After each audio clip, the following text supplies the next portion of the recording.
सितारा नज़र आ गया लेकिन पानी नज़र नहीं आया है। सितारा पहुंच गया, आसमान के बादल फटते हुए सब कुछ अलग हो गया, पानी नहीं आ सका।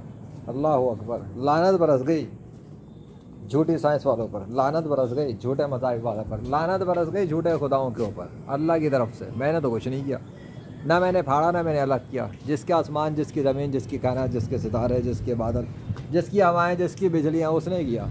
जलील कर दिया कि बारिश ऐसे आती नहीं है कुछ भी कर लो, लेजेंड की छत पे तो कम से कम पानी नहीं उतर सकता जब तक अल्लाह ना चाहे। निशानी के तौर पर वही दिखाता है। पूरा मौसम भी ठंडा कर दिया और पानी बरसाए बगैर मौसम बदल भी दिया। ठंडी हवाएं भी चला दी और गर्म मौसम को ठंडा कर दिया। और साइंस वालों का दावा कि गर्मी लेगी, वो ज़मीन पर मार दिया उठा के कि तुम्हारे बाप का मौसम थोड़ी जो ऐसे ही गर्मी रहेगी। अल्लाह चाहेगा तो रहेगी, अल्लाह नहीं चाहेगा तो कोई गर्मी नहीं रहती। अल्लाह अकबर। दूसरा सितारा, आसमान खुला हुआ बीच में से। अल्लाह अकबर।